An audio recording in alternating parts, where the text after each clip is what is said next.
I love you too.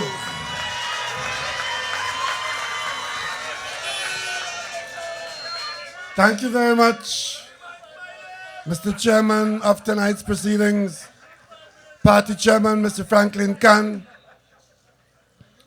Lady Vice Chairman, Senator Camille Robinson Regis, my former cabinet colleague and Minister of Finance, Mr. Mariano Brown,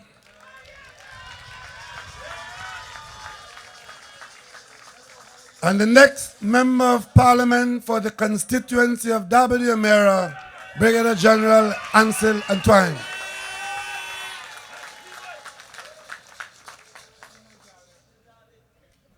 And of course, we have to acknowledge our host and campaign manager for W. Mera, none other than His Worship the Mayor, Alderman.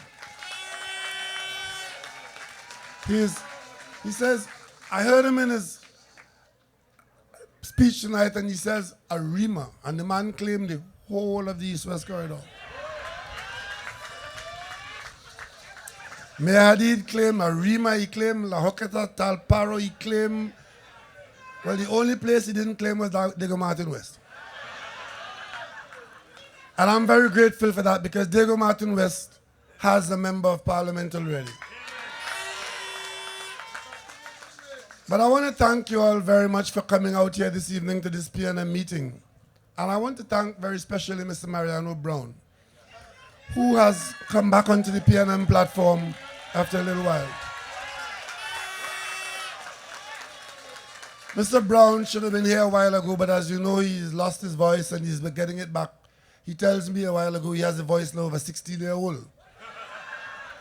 I hope he gets the voice of a man before the election is called, because he has a lot more educating to do. I want to thank him very much tonight for that very educational intervention, not just to the PNM, but to the people of Trinidad and Tobago. Because you see, it is very easy to trust people. And when you trust them, they try to lead you astray. The government of Trinidad and Tobago has been telling us over and over, everything is all right. And then you wake up one morning and the country is downgraded. And you ask, how could this happen? And they say it doesn't matter.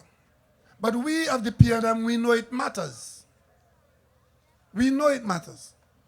Because when we were graduated to A-, there were celebrations and champagne being drunk in this country, because we understood what it meant. And especially now that we've had a series of deficit budgets and a growing debt profile, and it appears as though we'll have to borrow significant sums of money into the future, our credit rating is very important to us. So anybody who tries to tell you that it's not important, they're trying to fool you. So I found yesterday, was yesterday? Yeah, yesterday. During Prime Minister question time, I asked the Prime Minister, why is it that as Prime Minister, she is being so dismissive, so nonchalant, and so cavalier in responding to the downgrade? And in keeping with the UNC campaign, to demonize me and to present me as something terrible, the Prime Minister got up to answer, but before she could answer, she accused me of being arrogant and unpatriotic for asking her why she is being so dismissive, so nonchalant, and so cavalier. She had to respond by saying, I'm arrogant and I'm unpatriotic. And of course, when I objected to being called unpatriotic, the speaker scolded both of us and asked both of us to behave and choose our language better. And when I asked the speaker, which of my words is unpatriotic, he said, both of you could choose your language better. That is how the parliament is run now. So the parliament is run. But this is the same prime minister who has in her cabinet a certain Vasant Bharat. And he, the speaker, is still the same Wade Mark. Both of them, Vasant Bharat and Wade Mark, as UNC functionaries, met with Standard & Poor's when Standard & Poor's came to review Trinidad and Tobago, and Vasant Bharat and Wade Mark virtually demanded that Standard & Poor's downgrade Trinidad and Tobago in 2009. Go back in the archives. Look on the 28th of August 2009 in the Newsday and the Express, and you'll see the report where Vasant Bharat and Wade Mark was then the UNC leader in the Senate, telling Standard & Poor's that Trinidad and Tobago should be downgraded.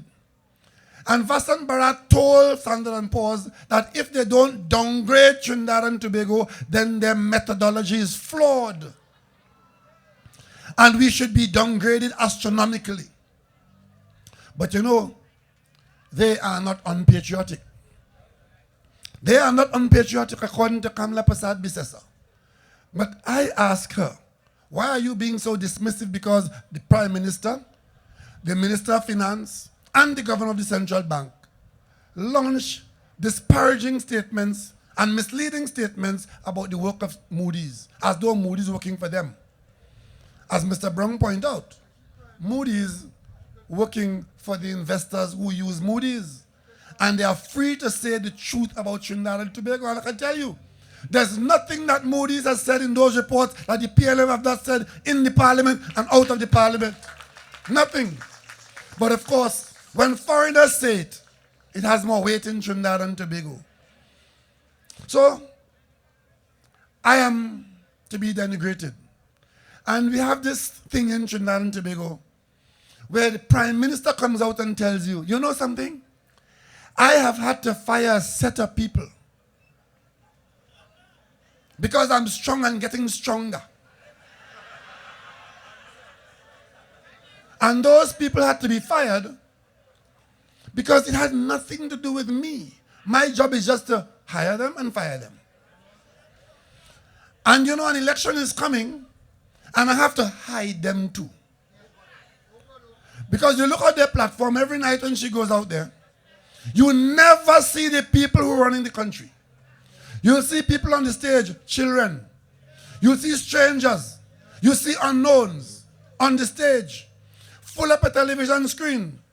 And in the middle of it, you see the director, you see the conductor of an orchestra of corruption, of incompetence, of indecency, of lies. You see the conductor of that, but you don't see the players in the band. You understand? Because she wants you to believe that she didn't do anything that caused them to have to hide the party name and hide the ministers. So let me remind her tonight. It was not a minister of government that asked Julie Brown for a report to allow the Prime Minister to hire Reshmi Ramnarine. It was the Prime Minister who received a report from Julie Brown saying that Reshmi Ramnarine had degrees and she was a manager in the SIA and so on and so on and so on. And the inexplicable happened. The Prime Minister hired a telephone operator and put her in charge of the National Security Agency. And up to this day, she has never explained what fit of madness or irresponsibility caused that. But she's telling you she had to fire other people. It was not a minister who canceled the contract for the offshore patrol vessels where there was a payment already made. The vessels were paid for. It was the Prime Minister who instructed that the contract be cancelled and took back the money, and the vessels went to Brazil. And 5 years later, she is now going to tell me yesterday, we're buying 12 vessels from Holland and 1 coming from China. And when I ask her, are any of those vessels going to work in the sea or on land? Because she said to us before, when she was canceling the contract, she said to us, we don't need to be out in the ocean. We have to fight crime in the streets in Trinidad and Tobago. So we have to ask logically, the 12 vessels you're buying, are they amphibious?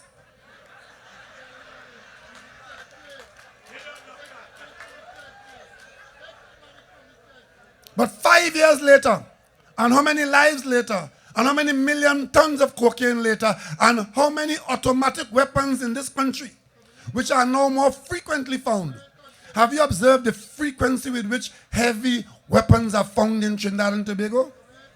When they came in, there were pistols and handguns. Now, usually, the find is a machine gun, an AK-47, very, very frequently, because the borders have been wide open and the word is out. That was not done by a minister, it was the Prime Minister. And of course, who would have authorized the bringing to Parliament of that legislation which was meant to reduce the backlog in crime in Trinidad and Tobago? That Administration of Justice bill. Who would have authorized that? And in it contained the Section 34 clause. And who would have authorized and instructed the proclamation of Section 34 Independence Night when you were watching fireworks? And who has since then removed all those laws off the law books after Ish and Steve escaped? The Prime Minister. That's her responsibility. And of course, who got the letter? Who got the letter from Mrs. Honeywell Donaldson, the Solicitor General, that pointed out that she passed over the AG head and went to the Prime Minister and told the Prime Minister that there were certain things happening in the Attorney General's office which required her intervention? And what did the Prime Minister do? Hand it back to the AG and try to bury it. And when it became public through the newspapers, and the same information got to the attention of the Director of Public Prosecution, he opened a criminal investigation 3 days later. So the Prime Minister of Trinidad and Tobago had the information, had the situation. She chose to bury it through the same Attorney General. But when he got to the Director of Public Prosecution, he saw the need for a criminal investigation which is ongoing. And of course, who authorized $6 million for live sport that ballooned to $400 million? Wasn't any minister authorized that? It was the Prime Minister. And of course, who went out of their way to ensure that qualified people in the central bank didn't get the job of governor of the central bank? And that the current person who is there got the job. Who authorized that? Who pushed that? Who put us in this foreign exchange difficulty when now you can't get $15 if you want it? The Prime Minister. So as she's telling you how wonderfully well she fired so many ministers, the question is this: who is going to fire the Prime Minister? And it's you, the people of Trinidad and Tobago.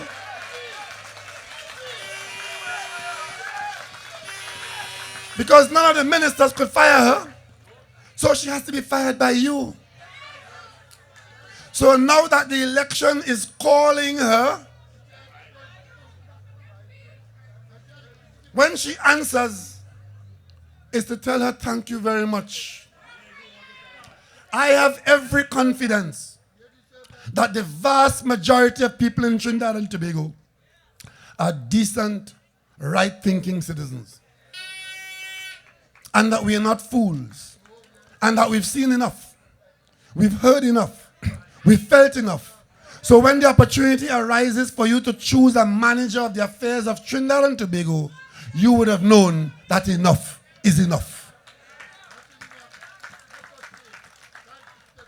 So let them spend their time trying to convince as many people as they could that the PNM's leader is unfit. That's their favorite word now, unfit. I don't know, between January of 2010 and May of 2010, where she got her fitness from. If there ever was an unfit person who got into the office of Prime Minister, it was Mrs. Kabla Prasad Bisesa.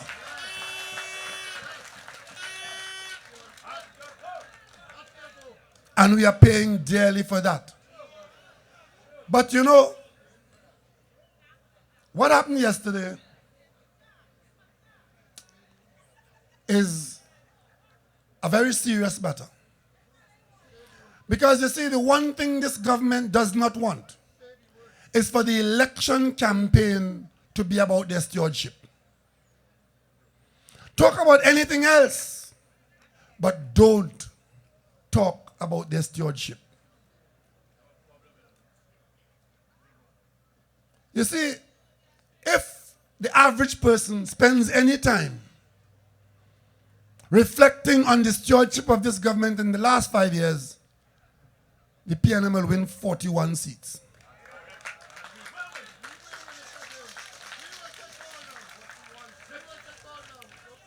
So they desperately want the conversation to be about something else. They desperately want the conversation to be about something else. But I want to put them on notice tonight. We of the PNM, we're smarter than that. And we will not campaign on anything else but the issues affecting the lives of the people of Trinidad and Tobago. So that attempt to convert the parliament into their political platform, where they come to the parliament to campaign in the parliament and to use parliament time and parliament business to launch the UNC campaign. Use the privilege of parliament to give Vanilla the opportunity to slander me and my father and my mother. That was supposed to be the catalyst to call the election. But some things are so ugly. Some things are so ugly that even ugly can't survive that ugly.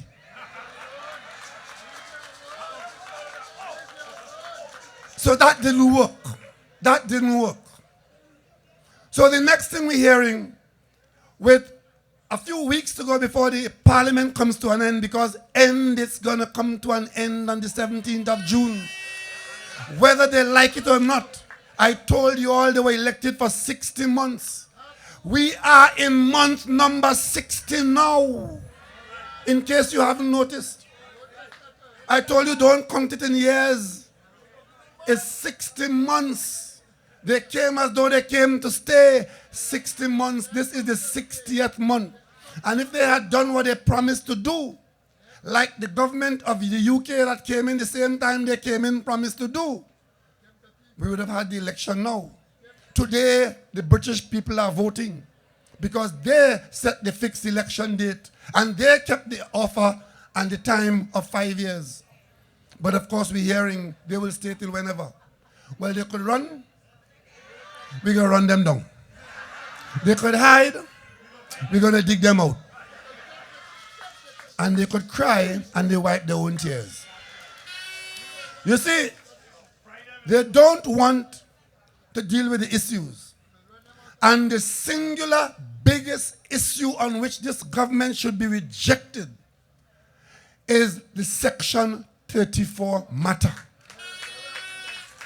And they know it. They know it. In that motion on Friday, they came and said that they have evidence to act the way they're acting. Well, I'm saying to you, they had the evidence long time. Long time. The commissioner of police told them the emails were fake. Why didn't they act then? They brought Mr. whatever his name, the American, down and make him examine their computers for days in secret in Federation Park. They knew it then because he said it was fake. Rambachan said he talked to somebody in Ohio and the person said it was fake. Ram Logan hired lawyers and he said it cost him how much? Millions of dollars. They said it was fake. And of course, the Prime Minister said it was fake from the beginning. So how come you didn't act then? Since then it was all fake. It's the same evidence you say. But now, they decide now that they will accuse me of fabricating the emails and then suspend me on my conduct. Not that I brought them to the parliament and asked for an investigation as I did, you know. But I might have come from strange origins, according to them. But I'm so stupid that I fabricate emails. And having fabricated them, I took them to the president and asked the president to have the Integrity Commission investigate to see if they're good. That's what they're saying. And of course, I am reckless and irresponsible. And I'm hot-headed. So you know what I did? Being of that nature, I asked the parliament if those addresses belong to anybody being used by the parliament. And the parliament confirmed all those addresses are theirs. And I asked the parliament, are the addresses being used at this time? And the parliament confirmed to me, yes, they were. And then I saw certain information in the text of the emails that fitted certain things I saw outside. And you look at the dates mentioned in there, and certain things that happened, and they seem to match. And they all have to do with Section 34. The same Section 34 where the government is not answering how that clause got into the law, how the law was proclaimed in the dead of night. President Richards wrote to the Prime Minister and asked her to explain certain things. She refused to answer the president. So I took it to the president and I asked him to have the Integrity Commission investigate it. You know why? Because if the Integrity Commission was investigating it, the Integrity Commission investigates in secret. An investigator of the Integrity Commission has to keep his investigation a secret. If staff members come out, and anybody else for that matter, expose the content of an investigation, you're violating the law. So until that investigation was concluded, it would have been there a secret. Does that sound to you like somebody who is hot-headed and reckless and want to slander them? If I wanted to slander them, the first thing I would have done is to call somebody in the media and say, look, I didn't do that. And after 6 months, the president confirmed that it was lying there, the Integrity Commission. And I asked the Integrity Commission through the chairman, are you all investigating this matter? And he confirmed to me that they were not. And I took the decision to bring it to your attention. That's what I did. After 6 months, I thought it was time for you, the people, to know what was there and what had to be investigated. So I brought it to the parliament and I asked for an investigation. Yesterday in the debate, the Prime Minister and the leader of government business was saying on Hansard that I said that I have authenticated the emails. It took the government and all the agencies 2 years, and up to now, they can't say yea or nay. But I would have said to you, I authenticated. That's a lie. But that was making the case against me. And I, who brought it there under the circumstances that I've just described, as the messenger, the government the first day had nothing to say. But by the time they consulted their friends, and the second day, they decided the way to handle this is to accuse him of fabricating it. And Moonlal came to the parliament with a helmet and a seat belt and a hammer and so on, because I had fabricated those emails. And the government has held that line throughout. And now we go into the election, they decide the thing to do is to exonerate themselves. And to exonerate themselves, they come to the parliament, inside the parliament, and tell a set of lies and all kind of interpretation to suit themselves, and hold me up as the wrongdoer. And for the second time, because in case you all forgot, when that matter came to the parliament, I was sent to the privilege committee. But what the privilege committee allows is for witnesses to be called. And once you're calling witnesses and examining witnesses, anything could happen.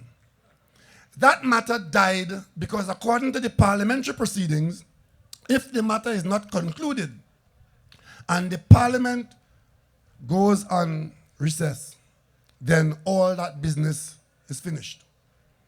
So that was the first attempt.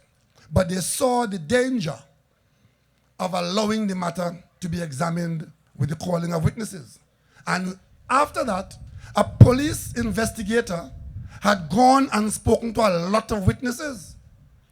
So if they ever came back to the privilege committee, one of the witnesses I would have called would have been DCP Richardson. Let him come and tell the parliament what the people he spoke to told him. And I was going to call the director of public prosecution to ask him if he was ever aware of any concerns about his office being penetrated by any kind of listening device or bug or so. And I was going to call the Chief Justice to ask him if he knew anything about an offer of a judgeship to the DPP. And all of this would have been going on in the Parliament's Privilege Committee. But the government didn't want any of that. So you know what they did? The government filed a motion. The government is the complainant. The government interprets the outcome of those things. The government comes before the police investigation is concluded. Come before the Integrity Commission is concluded. And Moonlal says, we can't wait on them. So they are now complainant, they are judge, they are jury, and they are executioner. And 24 of them sat there and voted that I be suspended from the parliament. And this has never been done in our Westminster Parliament. It violates our own standing orders. And insofar as it involves suspension of that nature, it is spelled out in May's parliamentary practice how it should be done.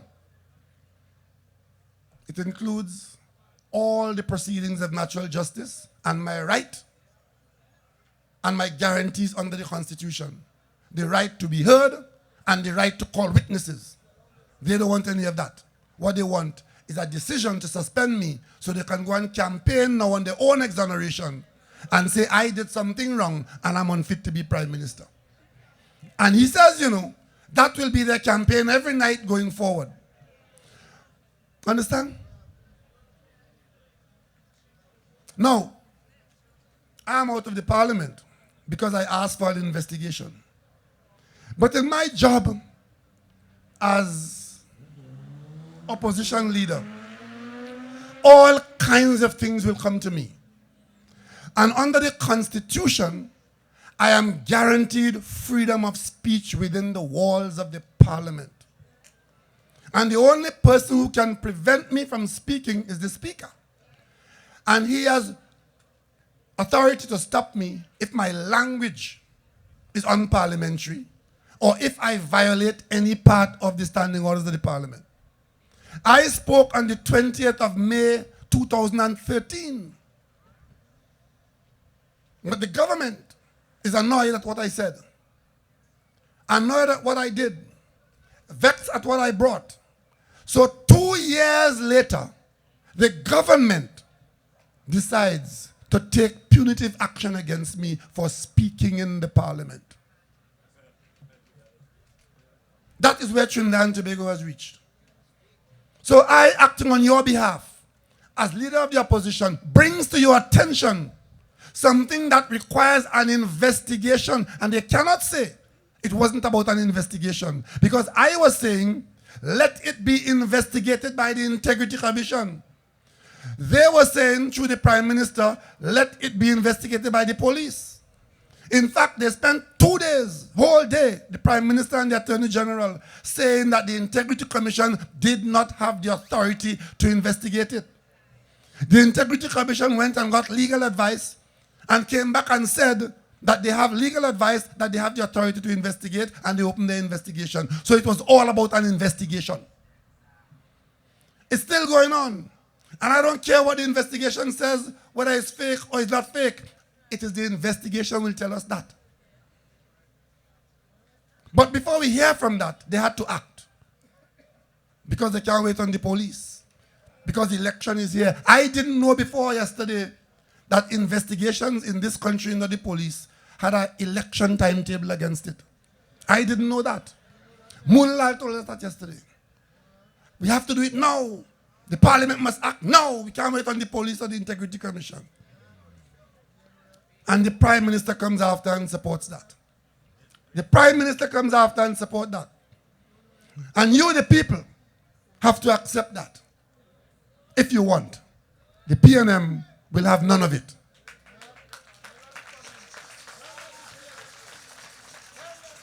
What is new to us? I was a minister of government in a PNM cabinet. A UNC opposition member, Ganga Singh, came to parliament with Emily Last documents from his company and purported to show evidence that I was involved in wrongdoing in Tobago, that I was doing tongue house and I was building development and I was getting material from Scarborough Hospital, and I was accused to my face of sleaze and corruption by Ganga Singh. Not an investigation, you know. This was a straight accusation unanswered. Prime Minister Patrick Manning immediately empaneled a commission of inquiry, and the Integrity Commission proceeded to investigate. I went before the commission of inquiry on my own volition. Ganga Singh never appeared there when they asked him to come. The inquiry was concluded, and they could find nothing wrong on my part. Not the inquiry, not the Integrity Commission.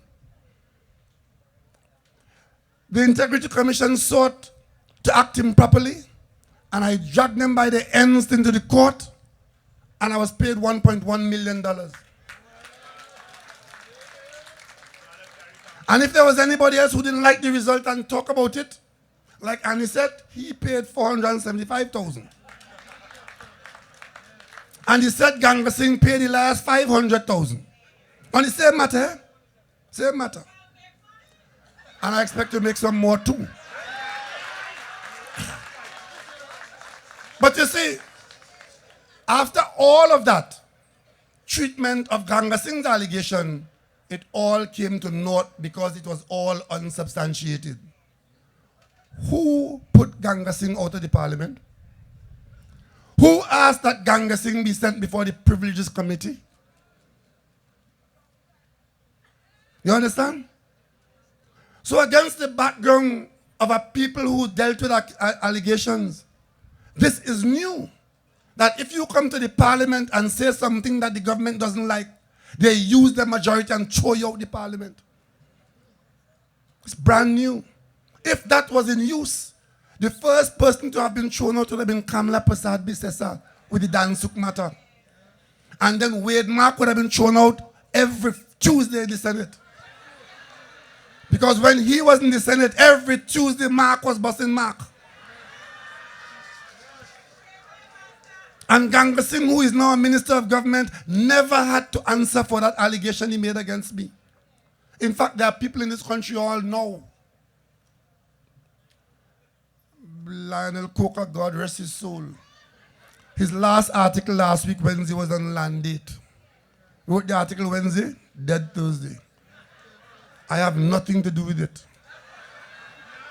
Mason Hall is just close to Lekato, not Lekato.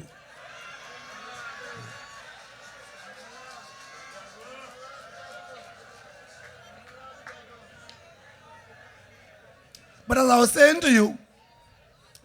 to you, in the position of opposition leader, many people will bring information to you, and 99% of the times they don't want to be identified for one reason or the other. And those emails, we view them as a whistleblower telling us something, showing us where to look. And since I am no longer in the parliament, and I get emails, I can't carry it to parliament. I tell the people to bring it to you here now. So my last batch of emails, which normally would have gone to the parliament, but since I'm no longer in the parliament, I have to bring it to you here.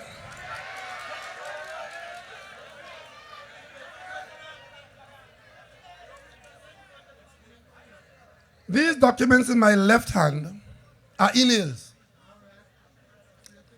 And there are three of them that carry the logo of the National Energy Company, a company which you, the people, own.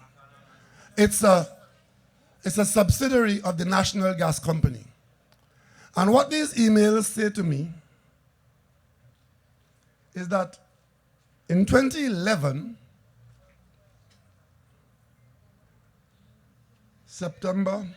in September 2011, there was a wire transfer out of the accounts of NEC at FCB for 1.25 million US dollars. That happened on the 19th of September. On the 20th of September, another email says, another wire transfer, this time for 3.73 million US dollars. And another day, same day, another wire transfer of 4 million other US dollars. Those three transfers in September 2011 were people or persons stealing $60 million out of the NEC account. Now, those monies went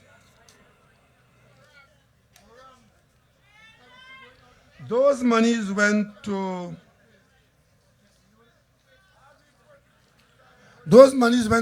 three banks, one in America, one in Dubai, and a lawyer's office in Antigua.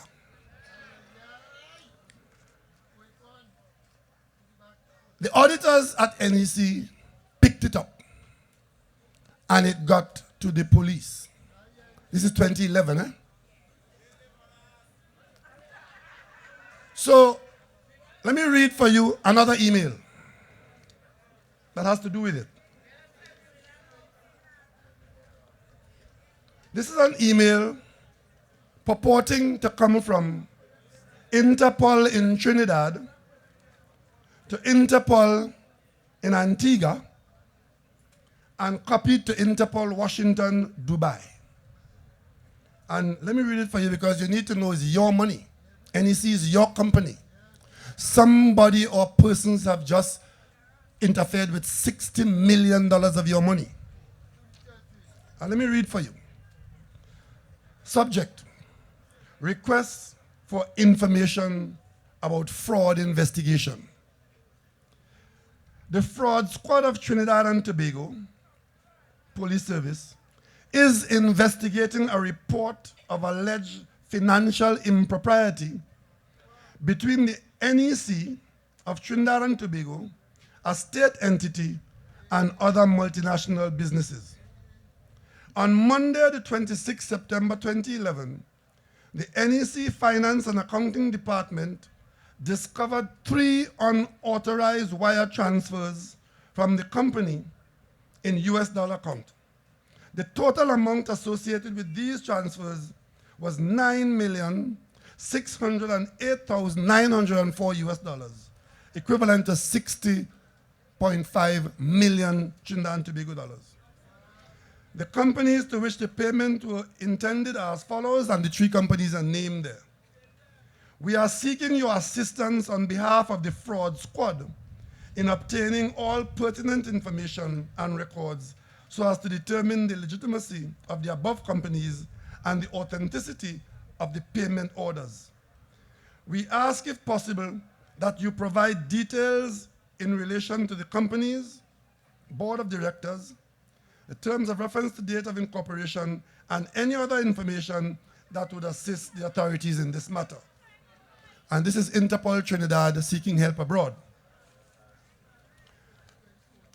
The information that we have at the opposition office in pursuit of this matter is that between FCB and NEC, the people of Trinidad and Tobago have lost a lot of money.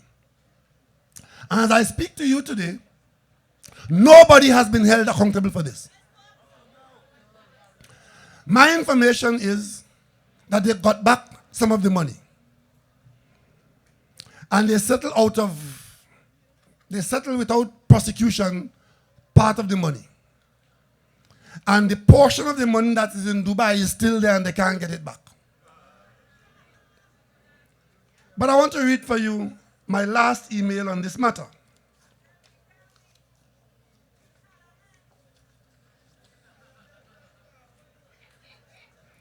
And the email says, and this one is addressed to me. Subject, fraud at National Energy Corporation, Trinidad and Tobago. And listen very carefully. Sir, I write with reference to the caption. I am sending you several self-explanatory documents for your information.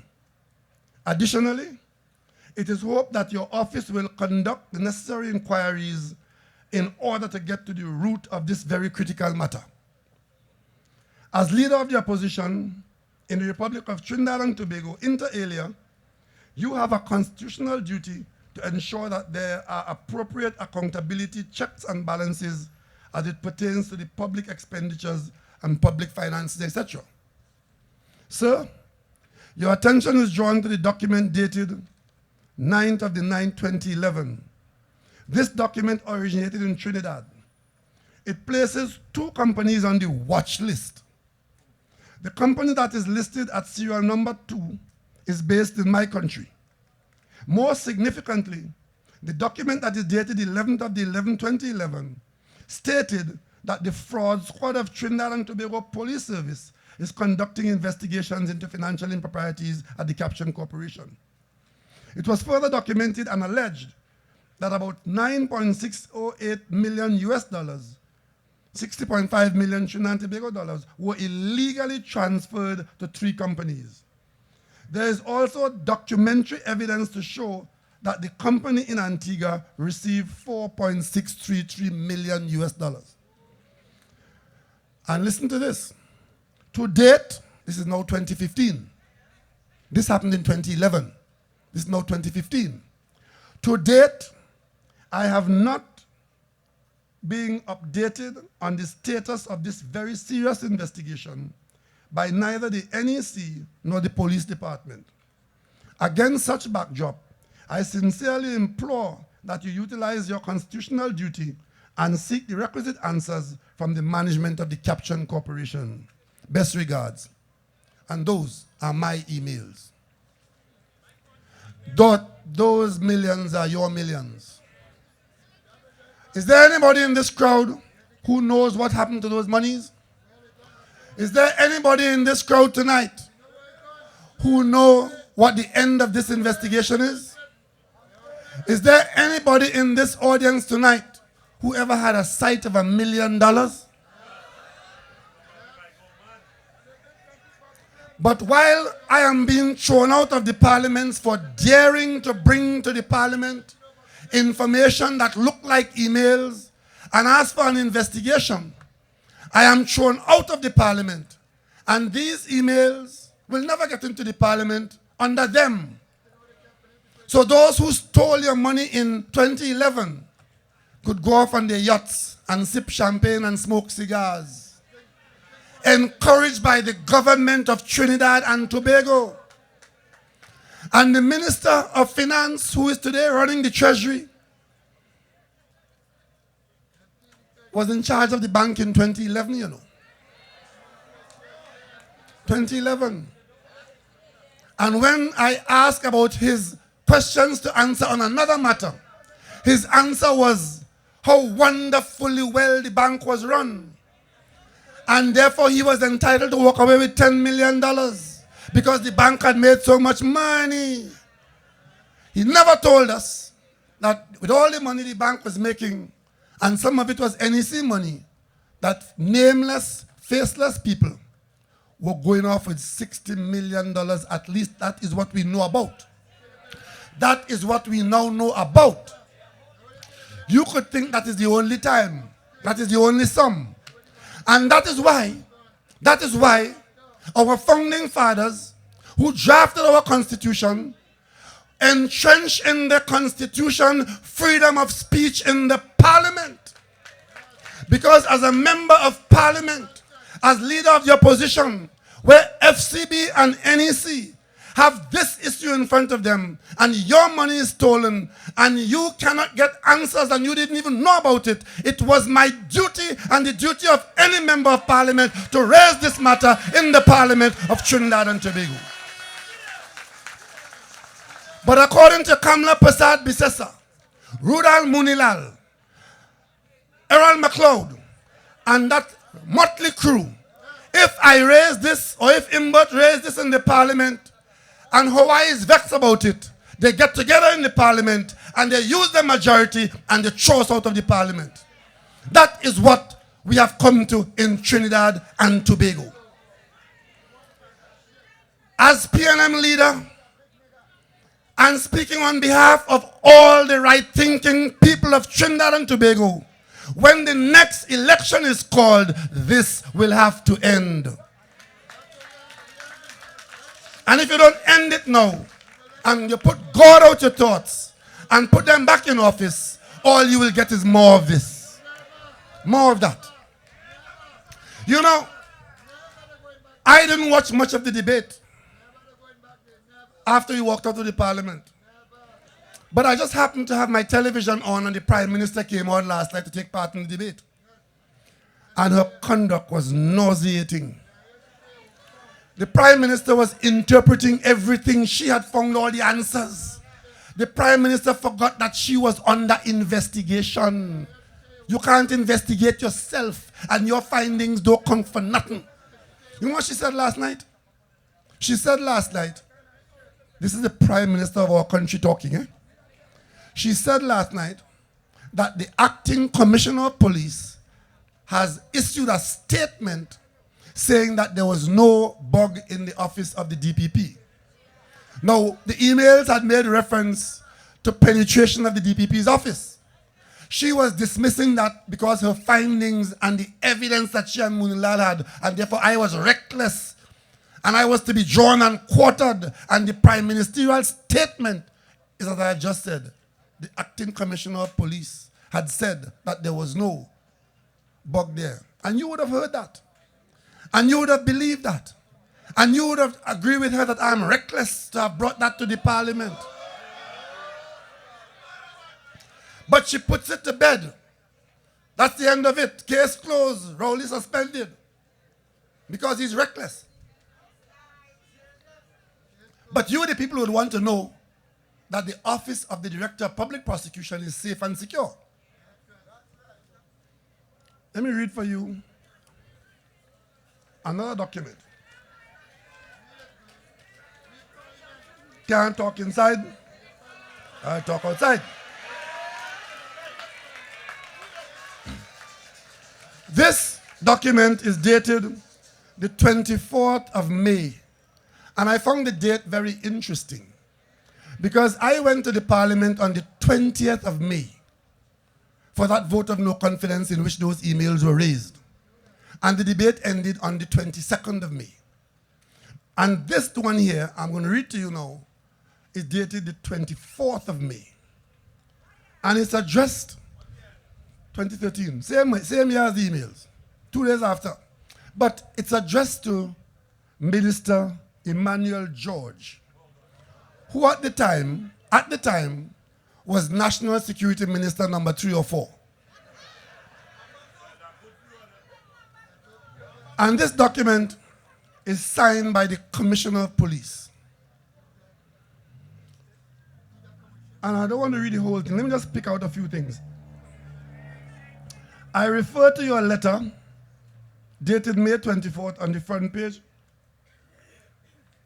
On the front page article of the Guardian newspaper with headline, "Spy Bug in DPP's Office." So the Guardian had a front page article about a spy bug in the DPP office. The minister, seeing that, would have written to the Commissioner of Police asking for an explanation. So he says, I refer to your letter dated May 24, 2013, on the front page article of the Guardian newspaper with headline "Spy Bug in DPP's Office," and wished to advise that the police service did not locate any spy bug in the office of the Director of Public Prosecution at any time in the past. Simple English, right? A bug was never found there. This is the Commissioner of Police reporting to the Minister. And the Prime Minister came to the Parliament and paraded last night. But let me turn the page.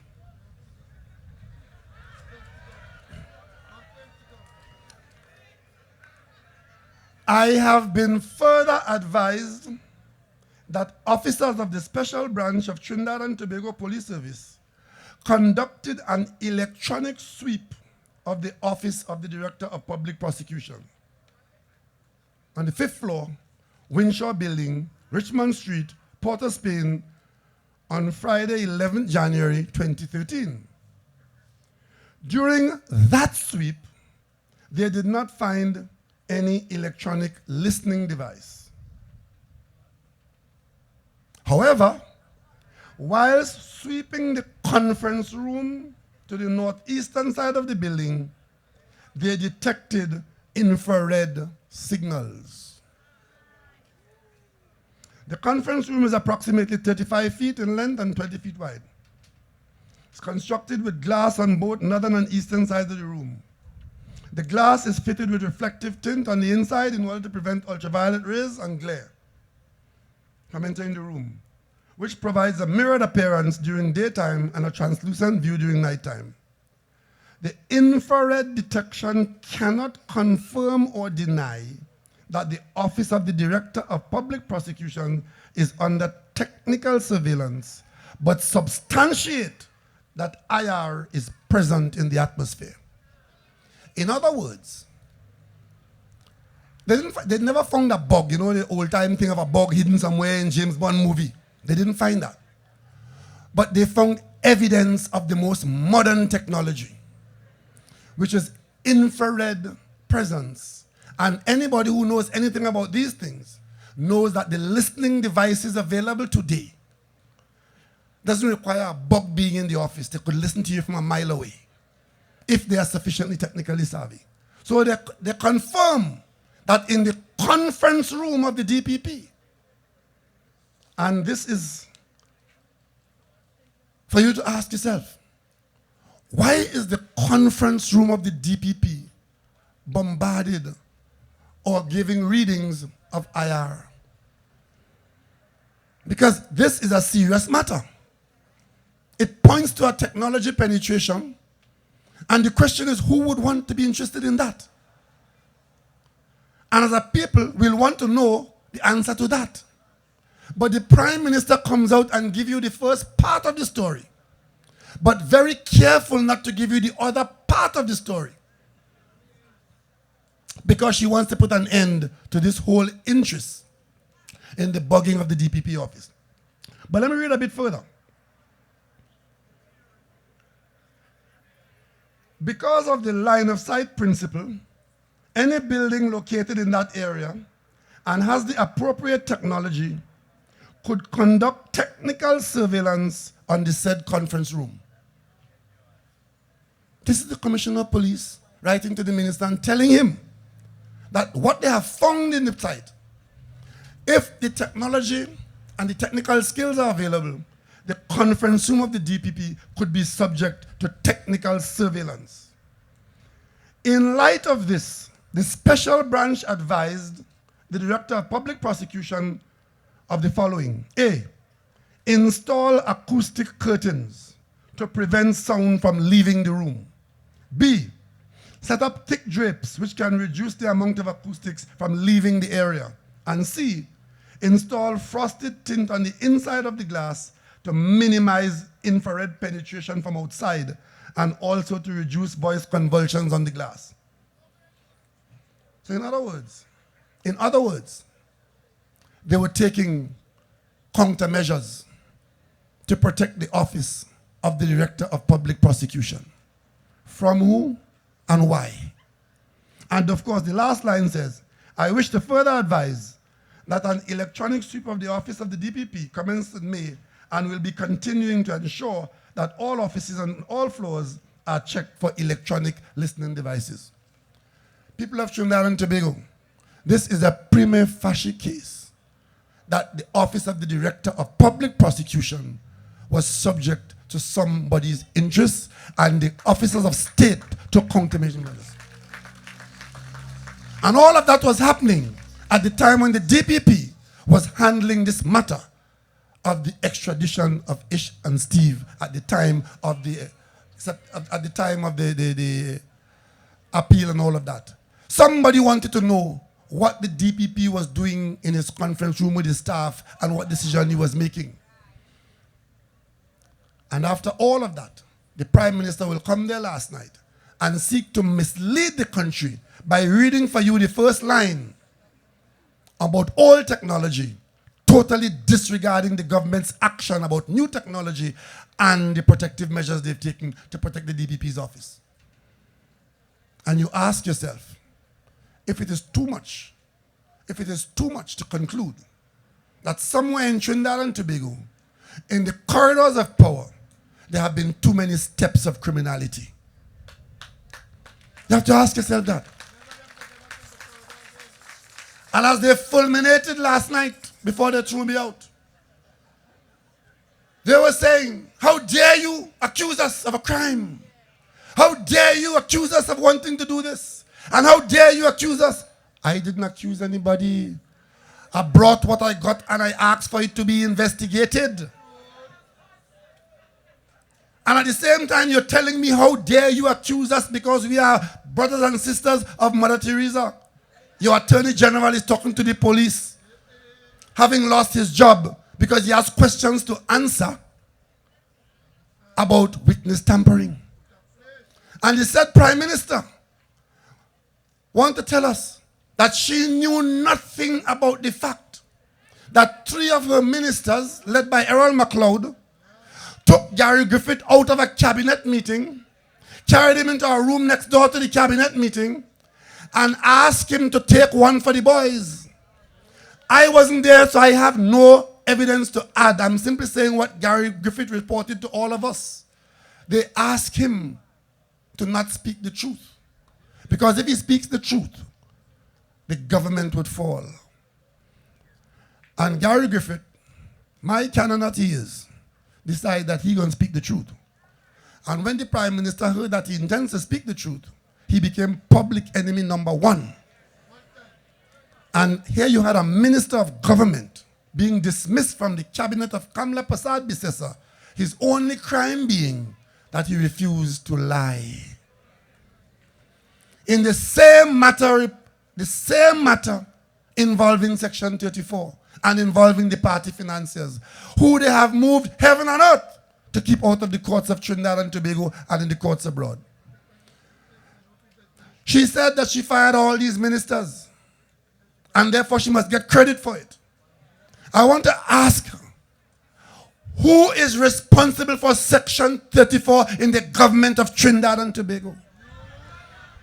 And who is waging guerrilla warfare against Gary Griffith and David West? And who provides the greatest amount of protection for Annan Ram Logan? Who told us that Annan Ram Logan was not in the country when Section 34 was proclaimed and it turned out to be a lie? I say no more. That is enough for the people of Trinidad and Tobago to know who they are. And all I will say to the Prime Minister, show me your companion, I will tell you your character. And if there is anybody whose character should be called into question in the political arena of Trinidad and Tobago, it is not me. It is the Prime Minister of Trinidad and Tobago. But I don't intend to spend much more of this campaign time on this, because we are not going to be sidetracked. We will not be distracted. We will create no new issue. We will focus on the issues concerning the people of Trinidad and Tobago going forward. Kamla Prasad Bisesa and her gang belong to the past, and election day would be the last day.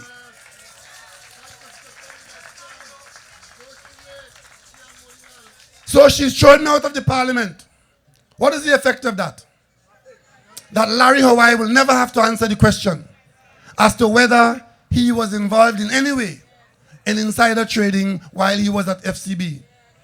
So he can continue to oversee the scandal of the IPO of FCB. And he can proceed to sell $2 billion in shares in Phoenix Park of your shares. That is what Mrs. Prasad Bisesa threw me out of the parliament for. So that can continue. Because if I was there, she sent me to the privileged committee. My first witness would have been Mr. Larry Hawaii. And under the regulations, I would have been allowed to question him, and it would have been recorded in the Hansard what his answers were. One simple question. Did you or did you not get yourself involved in any way? Either you placed the order, you bought the shares, or you sold the shares. And once we get an answer for that, the case is finished. Case finished.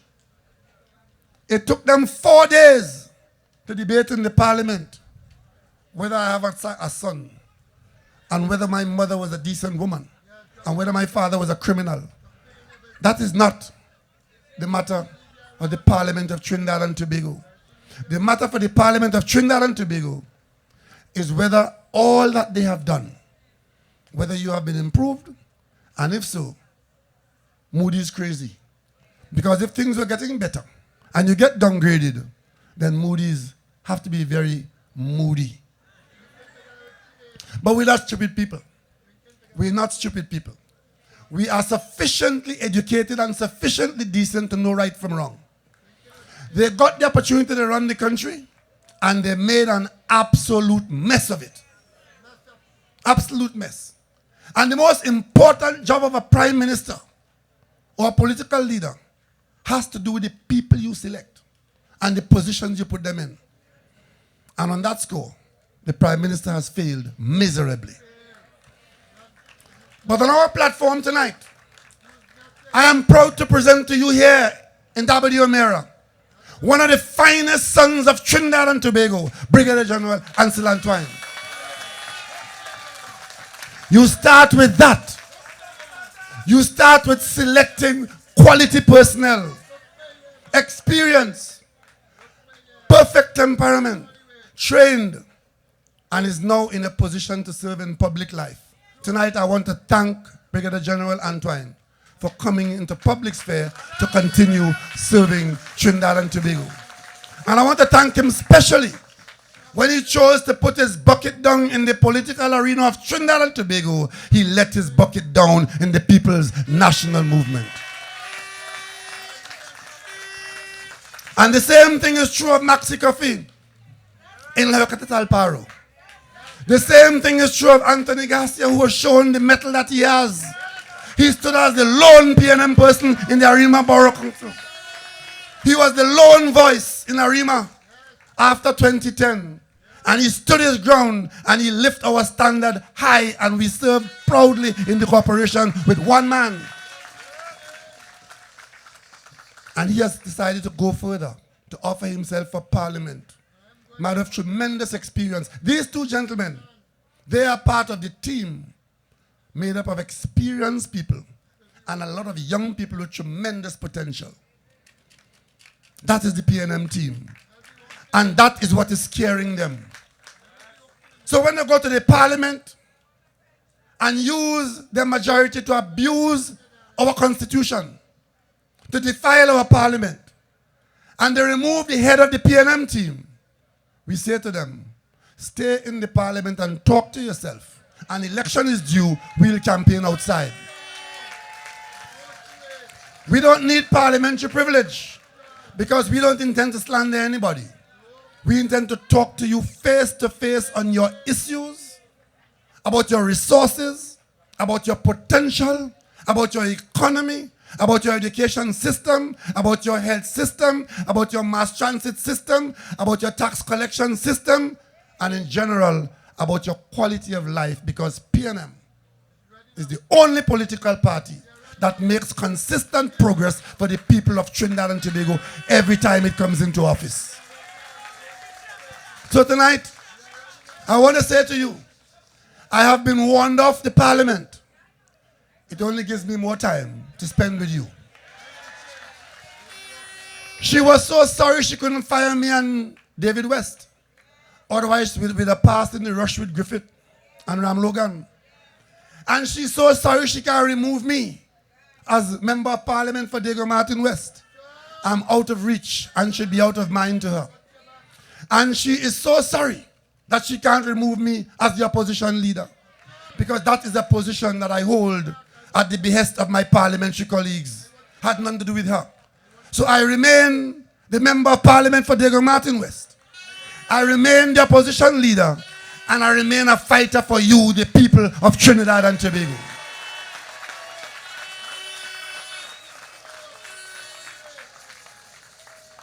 So the time has come for us to focus on not what has been, because that has been a nightmare. Let us look to the dawn. And the darkest hour is just before dawn. And the dawn is about to break. And when that day shall have come, and you all would have worked for Brigadier Antoine here, and for Maxi Coffee in Hokata Talparo, and you would have worked for all our candidates across the 41 constituencies, we'll hear that resounding shout of victory. Great is the PNM. Great is the PNM. Great is the PNM, and it shall prevail.